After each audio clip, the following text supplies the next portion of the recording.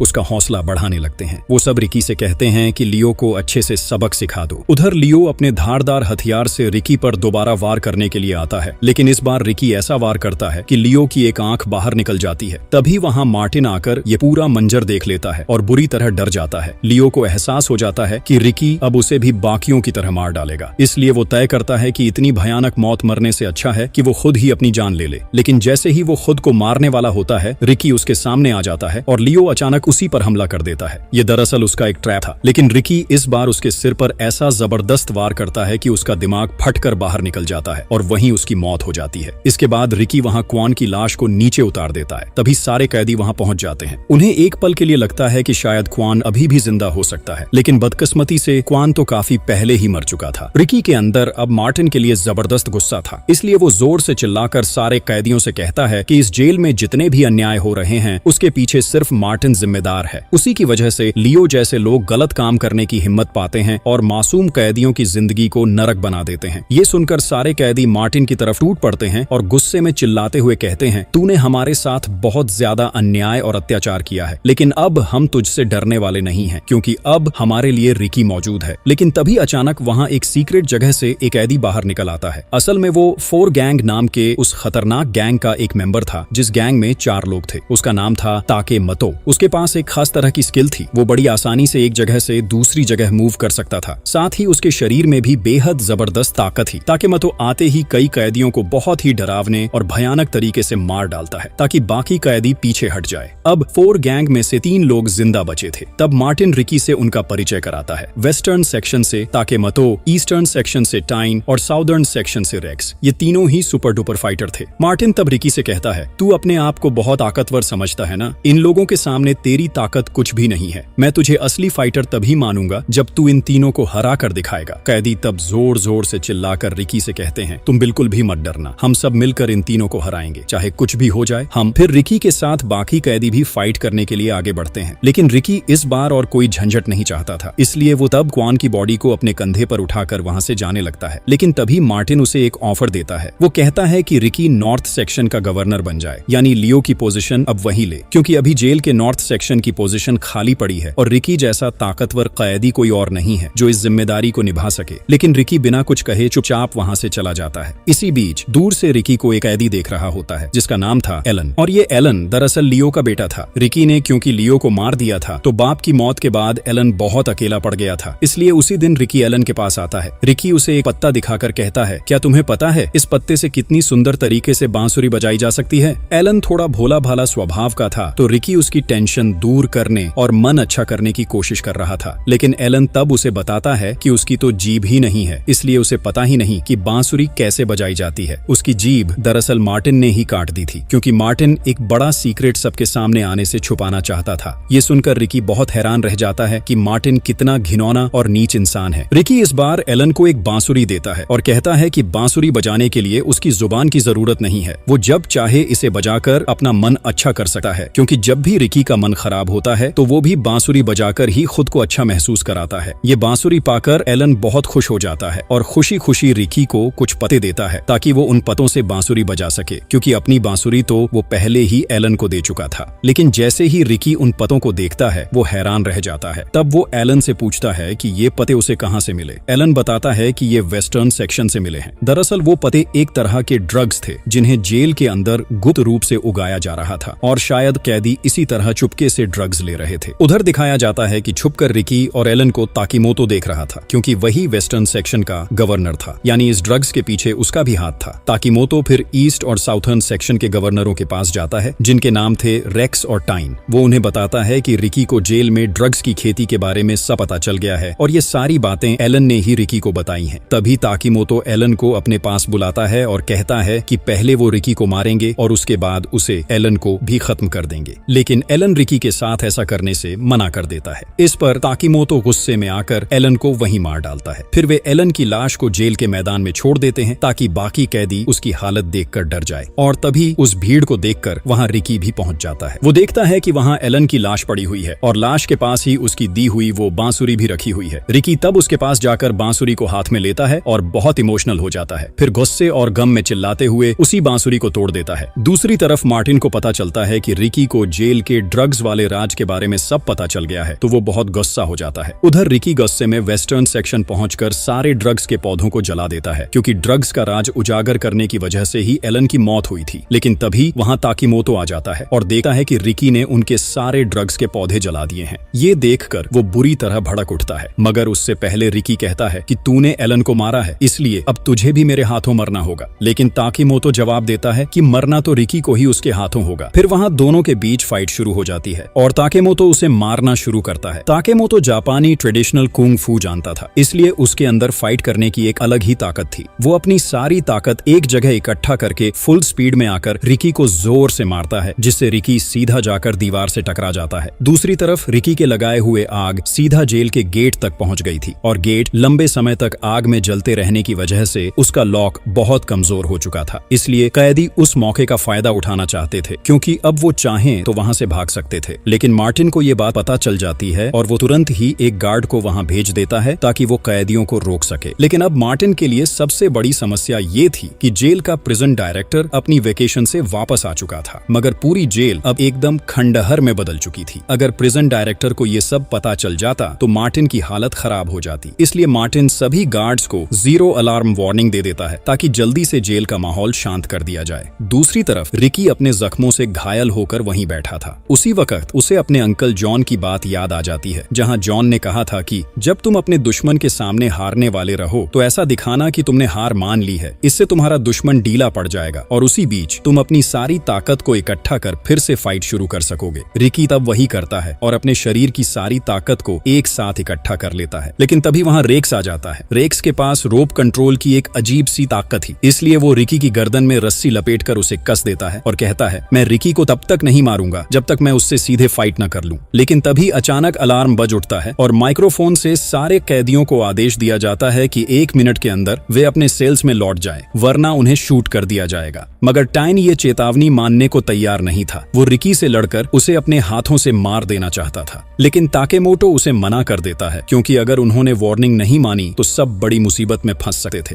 तभी वहीं गोलियों की बौछार शुरू हो जाती है और सब कैदी वहां से भाग जाते हैं। लेकिन टाइन रिकी को पकड़कर अपने साथ एक सेल के अंदर ले जाता है। इधर मार्टिन इस मौके का फायदा उठाता है और उस सेल के दोनों दरवाजे खोल देता है, जिससे दोनों तरफ से लिक्विड सीमेंट निकलने लगता है। दरअसल मार्टिन किसी भी हालत में डायरेक्टर के आने से पहले रिकी को खत्म करना चाहता था। यहाँ तक कि अगर इस वजह से टाइन की मौत भी हो जाती तो मार्टिन को कोई फर्क नहीं पड़ता। तो रिकी और टाइन दोनों ही सीमेंट वाले सेल में फंस जाते हैं। लेकिन रिकी चूंकि बहुत ताकतवर था, इसलिए वो तुरंत वहां का लोहे का दरवाजा तोड़ देता है और टाइन को भी बचाकर बाहर निकाल लेता है। मगर जब मार्टिन ये देखता है तो उसे एहसास होता है कि रिकी दरअसल दिल से बहुत अच्छा इंसान है। लेकिन मार्टिन को इसकी कोई परवाह नहीं थी, क्योंकि उसे तो इंसानी जिंदगियों की कद्र ही नहीं थी। इधर टाइन का शरीर बहुत भारी हो चुका था, क्योंकि उस पर बहुत सारा सीमेंट चिपक गया था और रिकी के शरीर पर लगे सीमेंट ने भी उसे कसकर जकड़ लिया था। इस दबाव की वजह से रिकी की छाती पर बहुत बोझ पड़ता है और वहीं वो बेहोश हो जाता है। तब मार्टिन गार्ड्स को आदेश देता है कि रिकी को कैद कर लिया जाए। फिर अगले दिन सुबह जेल का वार्डन जेल विजिट करने आता है। उसके साथ उसका बिगड़ा हुआ बेटा वांग भी था। असल में इस जेल के अंदर जितने भी गलत और गैर कानूनी काम होते थे, उनकी जड़ में वही वार्डन था। तो मार्टिन वार्डन को बताता है कि लाखों रुपए की ड्रग्स की फसल को एक कैदी जिसका नाम रिकी है उसने जला दिया। ये सुनकर वार्डन बेहद गुस्से में आ जाता है। मार्टिन फिर उसे रिकी को दिखाने ले जाता है। वहाँ दिखाया जाता है कि रिकी को एक सेल के अंदर बांध कर रखा गया है और उसका पूरा शरीर सीमेंट से ढका हुआ था। लेकिन थोड़ी ही देर में रिकी अपने शरीर से सारा सीमेंट झटक देता है और अपने हाथ की रस्सियां भी आसानी से खोल लेता है। इसके बाद जब वो वार्डन पर हमला करने आता है, तभी अचानक उस सेल की दीवार तोड़कर टाइन वहां आ जाता है। टाइन तब जेल के लोहे का इस्तेमाल करके रिकी को बांधकर पीटना शुरू करता है। रिकी ने उसे पहले बचाया था, लेकिन इस बात की उसे जरा भी कदर नहीं थी। इधर रिकी किसी भी तरह खुद को छोड़ा नहीं पा रहा था। तभी टाइन उसका सिर दबाकर उसे फोड़ने की कोशिश करता है, लेकिन ठीक उसी वक्त रिकी अपनी ताकत लगाकर किसी तरह खुद को छुड़ा लेता है और टाइन को ऐसा मुक्का मारता है कि एक ही पंच में उसका चेहरा फट जाता है और वो वहीं मर जाता है। ये देखकर मार्टिन और वार्डन दोनों बुरी तरह डर जाते हैं, मगर वार्डन रिकी को सजा देने के लिए आयरन ब्लॉक का इस्तेमाल करता है। ये वही भारी लोहा था जो सेल के अंदर सेट किया गया था और धीरे धीरे नीचे आकर कैदी को पूरी तरह कुचल देता था। जब रिकी को उसमें बांधा जाता है तो ब्लॉक धीरे धीरे उसे दबाना शुरू कर देता है। हालांकि रिकी अपनी पूरी ताकत से उसे रोक लेता है, लेकिन तभी वार्डन वहां बिजली का झटका देना शुरू करता है। इस वजह से रिकी के लिए ब्लॉक को थामे रखना मुमकिन नहीं रह जाता और वो जमीन पर गिर पड़ता है। लेकिन तभी दिखता है कि टाइन अभी भी जिंदा है। वो मार्टिन से मदद मांग रहा था, मगर मार्टिन कहता है कि तेरे जैसे निकम्मे को बचाकर क्या फायदा, क्योंकि तू तो रिकी से हार ही चुका है। अब मुझे तेरी कोई जरूरत नहीं। उधर रिकी किसी तरह सेल का दरवाजा तोड़कर बाहर निकल आता है और तुरंत उस आयरन ब्लॉक को रोकर टाइन से कहता है कि जल्दी बाहर निकल जा। लेकिन टाइन के शरीर में अब हिलने डुलने की ताकत ही नहीं बची थी। देखते ही देखते सबके सामने वही ब्लॉक उसे दबाकर कुचल देता है और वहीं उसकी मौत हो जाती है। लेकिन मरने से पहले टाइन के पास से एक तस्वीर उड़ी आती है। रिकी देखता है कि ये तस्वीर टाइन और उसकी माँ की है। तब रिकी वो तस्वीर मार्टिन को दिखाकर कहता है, तू कोई इंसान है? यहाँ हर एक कैदी की फैमिली है। उनके घर वाले हर पल उनके लौटने का इंतजार करते हैं, लेकिन तू उन्हें गंदे तरीके से इस्तेमाल करके उनकी जिंदगी छीन लेता है। इंसानी जिंदगी तेरे लिए इतनी बेकार है। लेकिन वार्डन को रिकी की इन बातों से कोई फर्क नहीं पड़ता। वो रिकी को एक नए ट्रैप में डाल देता है और मार्टिन से कहता है कि सारे कैदियों को मैदान में ले आओ। यहाँ दिखता है कि वार्डन ने रिकी को एक गड्ढे में बैठा दिया है और सारे कैदी उसे घेर कर खड़े हैं। तभी वार्डन आकर कैदियों से कहता है कि वे सब बारी बारी से रिकी को मिट्टी से दबाकर जिंदा दफना दें, लेकिन 2 कैदी इस काम से साफ मना कर देते हैं क्योंकि वे रिकी से मोहब्बत करते थे।